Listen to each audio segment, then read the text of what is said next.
Hello, my dear student. In this question, it is mentioned, consider, let S be the following schedule of operation of three transactions. How many transactions are there? Three, T1, T2 and T3 in a relational database management system. R2Y, R1X, R3Z, R1Y, W1X, R2Z, W2Y, R3X and W3Z, my dear. And what is asking? Consider the following statement P and Q below. P is saying S is conflict serializable and Q is saying if T3 commit before T1 finish, then S is recoverable also.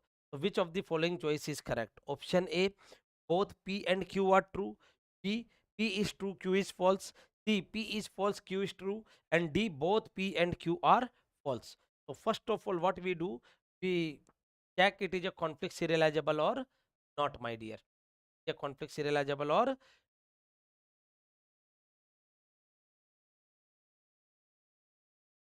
1 T3. Okay. Now here, first of all, R2Y, then R1X, then R3Z, R2Y, R1X, R3Z, R1Y, W1X, R2Z, W2Y,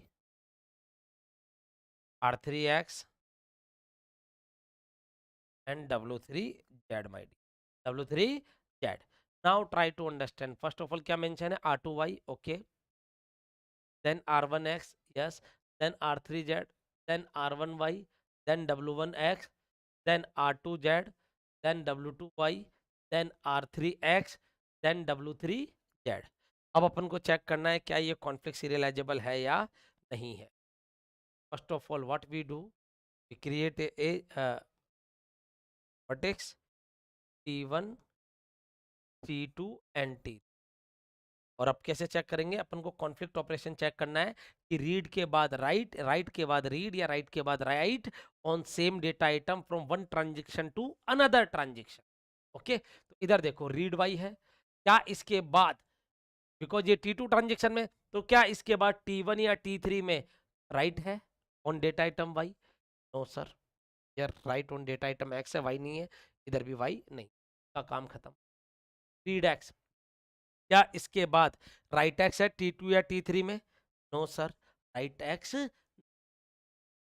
here read Z, क्या इसके बाद write Z है other transaction में like T1 और T2? इसके लिए other कौन से हो गए? अनदर T1 या T2 में. तो आप देखो सर T1 में तो रीड और राइट जेड पे है ही नहीं, T2 में ओनली रीड जेड है, तो कॉन्फ्लिक्ट नहीं हो. रीड वाई, क्या अदर ट्रांजेक्शन में राइट वाई है? Yes sir, you can see read Y से राइट वाई.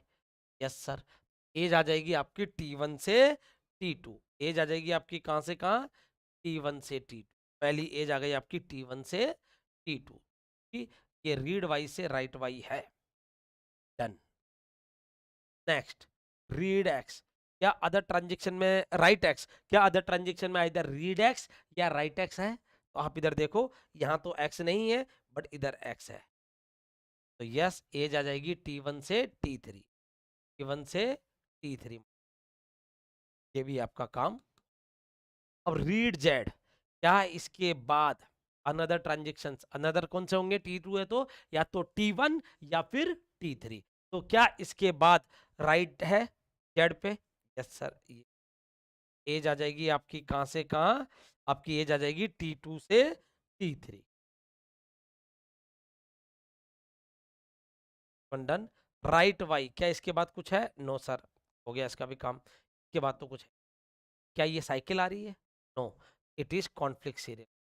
साइकिल नहीं आ रही, ये कॉन्फ्लिक्ट एलिजिबल हो जाएगा. और what is the order my dear student? Here the order is T1 followed by T followed by T. because once you start from T1 na, then what happen? Topological sorting, you remove this, then T2 से T3 for getting. या T1 से अगर आप T3 पे चले जाओगे तो आप T2 पे नहीं जा पा रहे, डायरेक्टली दिख रहा है T1 T2 T3. तो फर्स्ट स्टेटमेंट क्या कह रहा है? S is conflict serializable. Yes my dear student, it is true. It is true. S1 true. S1, we can say S1 true. Now, what is saying? Next, what is saying? If T3 commit before T1 finish. अगर T3 before T1 commit कर देता है, T3 commit before T1, then schedule क्या recoverable है क्या? T3 पहले commit कर रहा है, T3 पहले कमिट कर रहा है before T1 finish, before T1 finish. Mean to say, you try to understand this scenario. T1 कहीं ना कहीं यहाँ फिनिश हो रहा होगा, लेट अस अज्यूम, और T3 यहाँ कमिट कर रहा है, तो क्या ये रिकवरेबल है क्या? अब इधर देखें बच्चों, आप रिकवरेबल शेड्यूल के लिए मैंने आपको क्या बताया था? रिकवरेबल शेड्यूल के लिए if T2 depend on T1, कैसे डिपेंड होगा? अगर मैं कोई value data item Q read कर रहा हूँ which is written by T1, then commit of roll back of T2 must be delay until the commit or rollback of T. Are you getting my point? Again, I repeat, you know the definition also. A recoverable schedule is one where for each pair of transaction Ti, Tj such that Ti and Tj such that Tj read a data item that was previously written by Ti, then the commit of Ti appear before the commit of Tj. Yeah, in a simple language, what you say, if I perform write and you read it, means uncommitted read या dirty read हो रहा है, तो जिसने write किया उसका commit पहले आना चाहिए.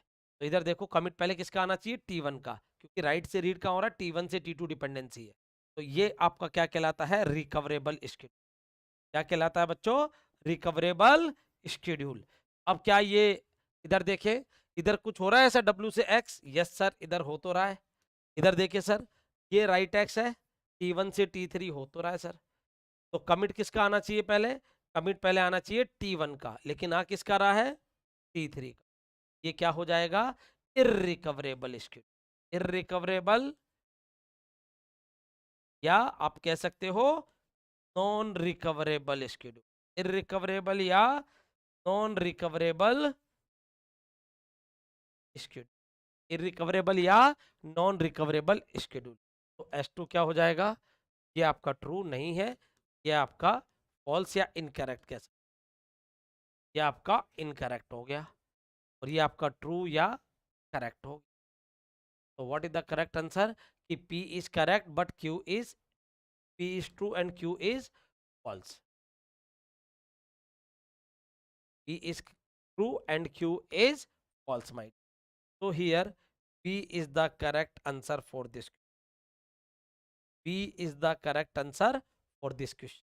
So my dear student, hope so you get it. Thank you everyone.